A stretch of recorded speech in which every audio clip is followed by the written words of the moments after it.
Assalamualaikum warahmatullahi wabarakatuh. Innal hamdalillah. Allahumma sholli ala sayyidina Muhammad wa ala ali sayyidina Muhammad. Puji syukur kehadirat Allah Subhanahu wa taala yang mempertemukan kita kembali di majelis barokah yang penuh ilmu manfaat untuk kita semua dalam kondisi yang sehat. Pada kesempatan kali ini pemirsa, kita akan mengangkat sebuah tema yang sangat menarik, yakni keringanan tidak berpuasa di saat Ramadan. Allah Subhanahu wa taala berfirman, Allah menghendaki kemudahan bagimu dan tidak menghendaki kesukaran bagimu. Quran Surat Al-Baqarah ayat 185. Sementara pada surah yang lain Allah Subhanahu wa taala berfirman, Dia telah memilih kamu dan Dia sekali-kali tidak menjadikan untuk kamu dalam agama suatu kesempitan. Quran Surah Al-Hajj ayat 78. Terkait tema kita kali ini, khususnya bagi kaum wanita, ada hal yang meringankan dan juga memudahkan bagi wanita sehingga wanita tidak diwajibkan menjalankan puasa di bulan Ramadan ini. Nah, siapa saja yang diberikan keringanan oleh Allah Subhanahu wa taala dan bagaimana cara untuk menggenapi atau juga menebusnya? Kali ini kita akan membahas hal tersebut bersama Ustazah Nasihatul Khoria, Ustazah dari Pondok Pesantren Api Asri Tegalrejo, Magelang. Inilah Kalam Ramadan, menyejukkan hati, meraih ridho ilahi.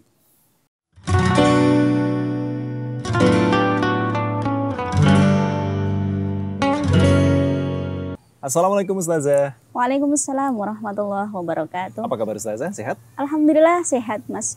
Baik. Ustazah, sebenarnya sangat disayangkan ya jika kita sampai melewatkan bulan penuh berkah ini, penuh rahmat ini, utamanya dalam jangka ibadah puasa. Mengingat segala kebaikan yang kita lakukan di bulan ini, dijanjikan pahala yang besar, bahkan berlipat ganda. Nah, ada tentunya manusia yang diciptakan oleh Allah dalam keadaan dhaif ini tetap merasakan berat dengan kewajiban puasa ini. Maka dari itu Allah Subhanahu wa taala dan Islam memberikan toleransi bagi umatnya untuk tidak berpuasa pada siang di bulan Ramadan. Nah, siapa saja Ustazah umat Islam yang diperbolehkan tidak berpuasa tersebut? Baik, sebenarnya puasa ini kan diwajibkan seluruh umat Islam, untuk seluruh umat Islam, baik muslim maupun muslimat.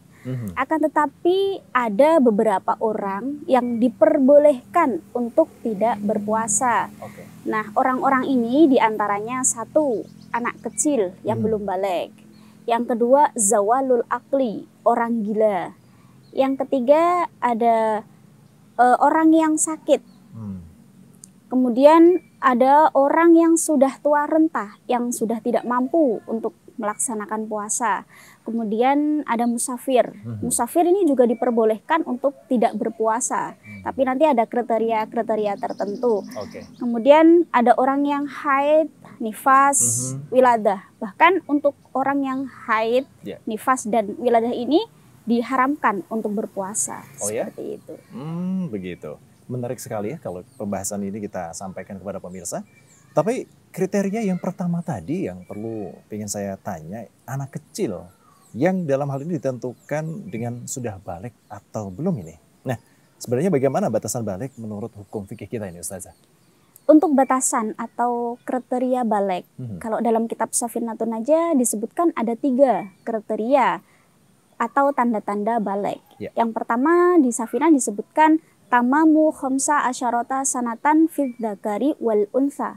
Sempurnanya atau genapnya umur 15 tahun bagi perempuan maupun laki-laki. Kemudian tanda-tanda yang kedua yaitu wal ihtilamu fid dzakari wal unsa litis'i sinina. Ihtilam atau mimpi mengeluarkan mani, biasanya kita sebut dengan mimpi basah gitu. Itu juga merupakan tanda-tanda balik bagi laki-laki maupun perempuan yang sudah berumur 9 tahun. Kemudian tanda-tanda yang ketiga itu wal haidu fil unsa litis'i sinina. Haid bagi perempuan yang sudah berumur 9 tahun. Jadi kalau ada perempuan yang belum berumur 9 tahun kok mengeluarkan darah, ini bukan dinamakan darah haid, tapi istihadah seperti itu. Bahkan dalam kitab Uyunul Masail Nisa dijelaskan batas minimal seorang perempuan dikatakan haid, batas umurnya. Di kitab itu disebutkan 9 tahun kurang 16 hari kurang sedikit. Begitu. Baik.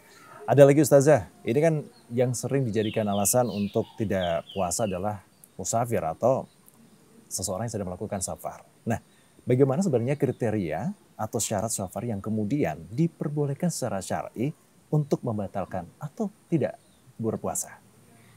Baik, musafir ini kan termasuk salah satu orang yang diperbolehkan untuk tidak berpuasa ya. Tadi seperti yang kita bicarakan di awal. Ya. Tapi ada kriteria nih, kenapa seorang musafir diperbolehkan untuk tidak berpuasa. Yang pertama, ketika jarak berpergiannya sudah mencapai batas minimal mengqashar sholat. Nah, mengenai jarak minimal batas mengqashar sholat ini, para ulama berbeda pendapat. Ada yang mengatakan 80 kilo, ada yang mengatakan 90 kilometer. Kemudian syarat yang kedua ada berpergiannya karena mubah, bukan berpergian yang maksiat. Contoh berpergian yang mubah ya misalnya ziarah kubur. Ziarah Wali Songo itu yang biasanya kan jauh-jauh. Terus menjenguk saudaranya yang sedang sakit atau berkunjung ke rumah saudaranya yang jauh misalnya. Itu termasuk berpergian yang mubah. Kemudian kriteria selanjutnya seorang musafir diperbolehkan untuk tidak berpuasa yaitu ketika berpergiannya malam hari atau sebelum terbitnya fajar pada hari itu, berarti sebelum subuh. Jadi ketika seorang musafir kok berpergiannya setelah subuh atau setelah pagi hari, berarti dia tetap berkewajiban untuk berpuasa. Begitu, Ustazah. Baik, pemirsa yang dirahmati Allah Subhanahu wa taala, menarik sekali pembahasan kita kali ini ya. Dan sebenarnya keringanan yang diberikan Allah Subhanahu wa taala sebagaimana disampaikan tadi tentunya juga memiliki konsekuensi atau bisa dikatakan penebus. Apa dan bagaimana untuk menebus puasa yang kita tinggalkan? Jangan kemana-mana, saya akan segera membahasnya bersama Ustazah Nasihatul Khairiyah setelah jeda berikut ini. Tetaplah di Kalam Ramadan, menyejukkan hati, meraih ridho ilahi.